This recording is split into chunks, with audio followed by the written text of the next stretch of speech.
ഒരു സർക്കാർ ജോലി സ്വന്തമാക്കുക എന്നുള്ളത് എൻ്റെ ഏറ്റവും വലിയൊരു സ്വപ്നം തന്നെയായിരുന്നു. എൻ്റെ കുടുംബത്തിൽ കുറേ പേര് ടീച്ചിങ് പ്രൊഫഷനിൽ ഉണ്ടായിരുന്നു. അതുപോലെ അവർ സർക്കാർ ജോലി ഉള്ള ആൾക്കാരായിരുന്നു.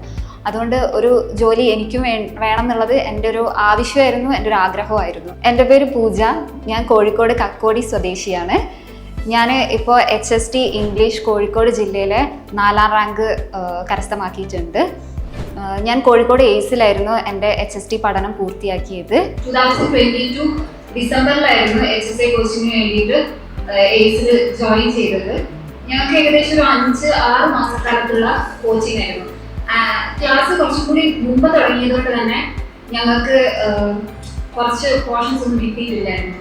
അപ്പോൾ എയ്സിൻ്റെ ആപ്പ് ഉണ്ടായിരുന്നു. ആപ്പിലായിരുന്നു ഞാൻ ക്ലാസ്സുകളൊക്കെ കണ്ടുകൊണ്ടിരുന്നത്. അപ്പോൾ ഓൾറെഡി കഴിഞ്ഞ ക്ലാസ്സുകളൊക്കെ റെക്കോർഡഡ് ക്ലാസ്സുകളായിട്ടും ലൈവ് സെഷനായിട്ടും ഒക്കെ ഞങ്ങൾക്ക് അറ്റൻഡ് ചെയ്യാൻ പറ്റുമായിരുന്നു. ഇവിടെ പഠിച്ചുകൊണ്ടിരിക്കുന്ന അതേ സമയത്ത് തന്നെയായിരുന്നു ഞാൻ PG ചെയ്തത്. അവിടെ എന്തെങ്കിലും ഒരു ലീവ് കിട്ടുമ്പോഴോ ഒക്കെ ഞാൻ ഇവിടുത്തെ എയ്സിലെ സ്റ്റഡി റൂം യൂസ് ചെയ്യലുണ്ടായിരുന്നു. അപ്പോൾ ആ ഒരു സ്റ്റഡി റൂമിൽ വന്ന് നമ്മൾ പഠിക്കുകയാണെങ്കിൽ വീട്ടിൽ നിന്ന് പഠിക്കുന്ന പോലെ അല്ല, കോളേജിലെ ലൈബ്രറി യൂസ് ചെയ്യുന്നത് പോലെ അല്ല. വളരെ എന്താ പറയുക, കാമായിട്ടുള്ള ഒരു അന്തരീക്ഷമായിരുന്നു അവിടെ. ശരിക്കും നമുക്ക് നല്ലോണം പഠിക്കാനും നല്ലൊരു എക്സ്പീരിയൻസ് ആയിരുന്നു ആ ഒരു ലൈബ്രറി നമുക്ക് പ്രൊവൈഡ് ചെയ്തത്. കാരണം എല്ലാവരും പഠിച്ചുകൊണ്ടിരിക്കുകയായിരുന്നു. അപ്പൊ നമുക്ക് പഠിക്കാനല്ലാതെ വേറെ ഒന്നും ചെയ്യാനില്ല. അപ്പൊ നമ്മളും പഠിച്ചുകൊണ്ടിരിക്കും.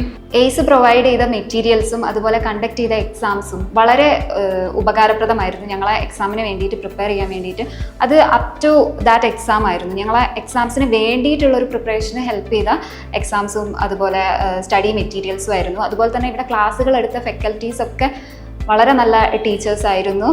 അതുകൊണ്ട് ഒരിക്കലും ക്ലാസ് ഒരു ബോറിംഗ് ആയിട്ടോ ഒന്നും തോന്നിയിട്ടില്ല. വളരെ ആവേശത്തോടു കൂടി തന്നെയാണ് ഞങ്ങൾ കോഴ്സ് കംപ്ലീറ്റ് ചെയ്തത്. പിന്നെ മെയിനായിട്ട് ഞാൻ കുറെ ക്ലാസ് മിസ്സായതുകൊണ്ട് തന്നെ എയ്സ് ആപ്പിലെ ക്ലാസ്സുകൾ എപ്പോഴും കണ്ടുകൊണ്ടിരിക്കുകയായിരുന്നു. പിന്നെ ഉറങ്ങുന്ന സമയത്ത് എയ്സ് ആപ്പിലെ ആ ക്ലാസ് കേട്ടിട്ട് ഞാൻ ഇങ്ങനെ ഉറങ്ങിപ്പോവുകയായിരുന്നു ചെയ്യാം. എൻ്റെ അമ്മയായിരുന്നു എൻ്റെ ഇയർഫോണൊക്കെ മാറ്റി ഒക്കെ ചെയ്യാറ്. അപ്പോൾ അതൊക്കെയായിരുന്നു എൻ്റെ ഒരു സ്റ്റഡി ആയിട്ട് നമ്മൾ PSC പഠനത്തിന് തുടങ്ങുന്ന സമയത്ത് നമ്മൾ പഠിക്കേണ്ട ഇൻസ്റ്റിറ്റ്യൂട്ട് അത് തിരഞ്ഞെടുക്കുന്നത് വളരെ പ്രധാനം തന്നെയാണ്.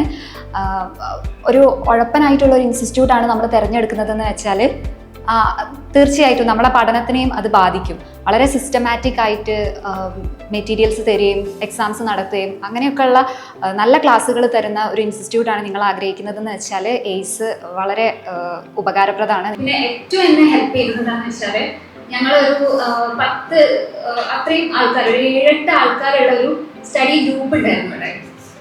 അപ്പോൾ എൻ്റെ കോളേജിൽ വെക്കേഷൻ തുടങ്ങിയ സമയത്ത് ഏപ്രിൽ-മെയ് മാസങ്ങളിൽ ഞങ്ങൾ ഇവിടുന്ന് ആ ഒരു സ്റ്റഡി ഗ്രൂപ്പ് നല്ലോണം യൂട്ടിലൈസ് ചെയ്തിട്ടുണ്ടായിരുന്നു. എല്ലാവരും അവിടെ ഉള്ള എല്ലാവരും തന്നെ ഫുൾ ടൈം പഠിക്കാന്നുള്ള ആ ഒരു മൈൻഡിലുള്ള ആൾക്കാരായതുകൊണ്ട് ഞങ്ങൾക്കത് വളരെ ഹെൽപ്ഫുൾ ആയിരുന്നു. എല്ലാവരും നല്ല ഫോക്കസ്ഡ് ആയിട്ട് പഠിച്ചു.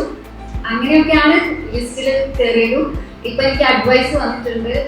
ഹോപ്പ്ഫുള്ളി ഈ ഒരാഴ്ച തന്നെ ജോയിനിങ് ഓർഡർ കിട്ടാനുണ്ടായിരുന്നു. അപ്പോൾ സീരിയസ്ലി ഞാൻ പറയുകയാണ്, എയ്സ് ആണ് എനിക്ക് ഈ ഒരു അച്ചീവ്മെന്റ്സ് നേടി തന്നത്.